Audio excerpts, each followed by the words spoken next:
And welcome back to the show this morning at 6:18 as we kind of get your day up and running this morning. Taking your questions and comments, of course, as always. Get by our website, realinvestmentadvice.com. Send us your emails. There's a Ask a Question button right there on the front page. And you can also get subscribed to all of our upcoming classes and seminars we've got coming up on a whole variety of issues, from healthcare to Medicare to Social Security planning. You can find the entire event calendar on our website. And of course, we'll keep you informed here as these things go along.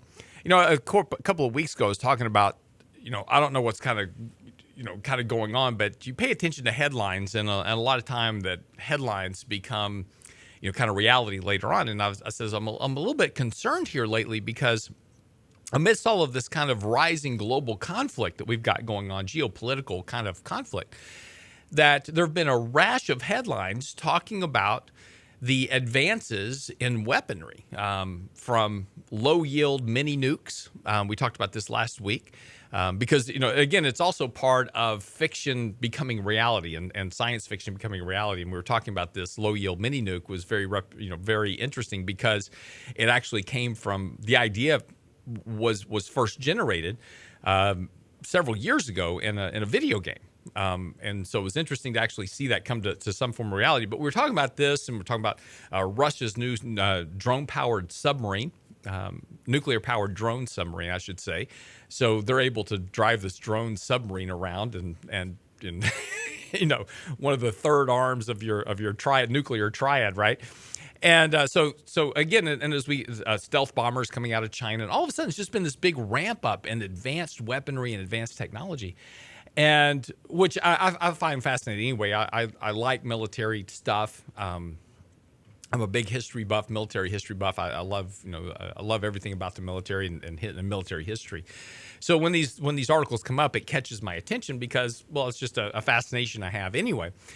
Kalashnikov, of course, who is the famous developer of the AK-47, of one of the most iconic weapons of history, and it's one of these guns that there was an interesting story about a Kalashnikov AK-47.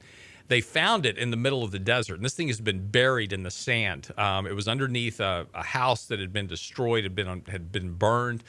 They were digging through the rubble, and this had been there for, probably longer than a year.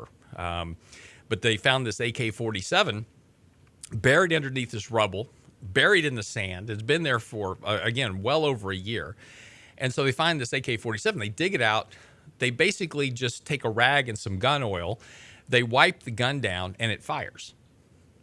Works perfectly fine. And this is one of the iconic things about the AK-47s. You can't destroy them. I mean, basically, they will fire under just about any condition. And, of course, it's used by, every force in the world except the U.S. Obviously, we use, M4s, M14s, M16s. So, but Kalashnikov has just unveiled a kamikaze drone. And this was at IDEX in 2019. And this is, of course, Kalashnikov, who makes the machine guns and sniper rifles, some of the biggest manufacturers of machine guns and sniper rifles, has unveiled a new high-precision suicide drone, kamikaze drone. So basically, they fly the drone around, they find their target, just fly the drone into it. So just forget about firing missiles, just fly the drone into the target, and you just eliminate one step. Right? I'm confused, though. If it's a suicide drone, does that mean when it hits the target, the guy back at the remote control gets killed too? No. It's just a kamikaze drone. Yeah, but this does bring up this idea, though, and ultimately this is going to be an issue. This happened in Saudi Arabia recently, as they actually gave a robot a citizenship. Really? So this happened in Saudi Arabia. So this is going to be one of the things that ultimately down the road we're going to start thinking about drones and robots as individuals and saying, okay, well, now you have this kamikaze drone. Does it have the right not to be killed? Right. So that whole argument's coming. Right. Just be ready. Are there penalties for killing a drone robot? Exactly. This is all coming. But at the same time, this is coming out. Right. So now you have to have a retaliatory response to a suicide drone, right? So the U.S. Army has just released a new net warhead, which is a warhead that is fired from a shoulder-mounted grenade launcher, or actually a grenade launcher that can even be mounted like under an M4 assault rifle. and it shoots a round that then explodes into a net and captures the drone. So now we've got drones flying around, and now the U.S. Army has invented a round that spreads a net and catches the drone in midair. It's so Spidey bullets. It basically is. So again, I'm not sure what's going on here, but again, it's just, this is just kind of an escalation of new development that's coming out. No kidding. But the next, nonetheless, the next war should be really interesting. Oh, yeah. Because there won't be anybody involved in this. Everybody will be in their own country behind remote controls. It'll all be drone driven. We're going to sell tickets. Just find a big empty desert somewhere, have all the drones. That way you don't affect anybody. You just go out to the Sahara, and then whoever has the last drone standing wins the war. It'll be like pay TV. You buy a subscription to watch the battle unfold. Don't laugh. That could very well be. I'm telling you. I'm telling you that somebody's going to figure that out. We'll stream this live. Exactly. We'll charge tickets for it. Anyway, all right. Look, we got stuff to get in. We got important stuff to get into today. We've been talking a lot about millennials lately, and of course, the issue between millennials and Gen Z, job opportunities, etc. An interesting study out yesterday. There are a lot of American millennials who don't think they will ever have a chance to own a home. And of course, we just did an interview with Andrea Riccier, and we'll be releasing that interview. When's that coming out? 21st. On the 21st of this month, on Thursday. We'll be releasing this interview with Andrea Riccier talking about housing in the U.S. and what the dynamics are right now in regards to home ownership versus rentals, kind of what's happening with the housing market in general. But this article, and of course, it's interesting because there's been lately a bit more conversation about the issues with these tiny houses, and people have been opting. In fact, there's a whole show, I think it's on HGTV, about people that are building these custom tiny homes. So they're building custom made 300 and 400 square foot homes that they live in. And they're downsizing their life. In fact, there was one couple over the weekend that they have a 2,200 square foot home. They are moving out of the home, and they renovated a 400 square foot barn in the back of their house. So they moved out of their house into this 400 square foot barn, and now they're going to rent their main house to somebody else. And they're going to collect the income from the rental and live in this 400 square foot house.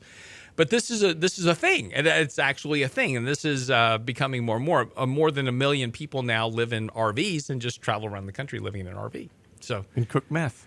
And no, I know you're in the middle of Breaking Bad, so just all your references. Every time there's an RV reference, like smoking meth. So, we saw one on the freeway the other day driving down the road. I looked at my wife and said, wonder what they're cooking in there. Exactly. But according to a survey of 500 millennials conducted by one poll, nearly half of millennials would swear off Instagram forever. 1 in 4 would be willing to spend a week in jail if it would help them one day achieve the American dream of owning their home. Now think about that for a minute. Owning a home is not the American dream. Let's clear up this misunderstanding very quickly, because this has been a myth that has been portrayed upon the American people ever since the turn of this century, right? In 2000, Alan Greenspan promoted this whole idea that everybody needed to own a home, and that was the American dream. No, the American dream is not home ownership. That is not the American dream. People did not come to America with 2 nickels in their pocket in the hope of owning a home, right? As the achievement of the American dream. No, owning a home is the result, or is the semblance of the achievement of the American dream. And the achievement of the American dream is fostering from the capitalism and the capitalistic system and building wealth in this country at a higher level than could be achieved in every other country in the world. And that has been the hallmark of the American economy for the last 130 years, which has been, you can come to this country and you can build wealth if you choose to. If you choose to put it, and we had a whole conversation about this last week, talking about you can come to this country, and if you're willing to put in the time, the effort, take the risk, invest the capital, And if you don't have the capital to invest, you can find people to give you the capital to invest. That's the great thing about this country. People are willing to invest with you if they believe in you and your idea. But if you're willing to put in the time, the effort, and the hard work, you can achieve wealth in this country. And the reward for that wealth is the ability to acquire a home. But the American dream is the aspect of the capitalistic system building wealth and allowing you to achieve a better lifestyle than you could acquire in any other country. That's the American dream. Buying a home is an expense. That is not the dream. In fact, for many, owning a home has been a nightmare. So it's interesting that, again, we have a whole group of millennials being interviewed saying, hey, I'd give up Instagram forever to own a home. Well, owning a home is great, but it's a big expense. You'd be better off giving up Instagram forever to have a great career that generates a lot of wealth. Then you can buy your house.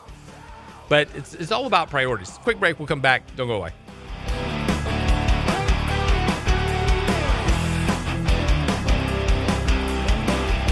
Catch The Lance Roberts Show anytime, day or night, online at lancerobertshow.com.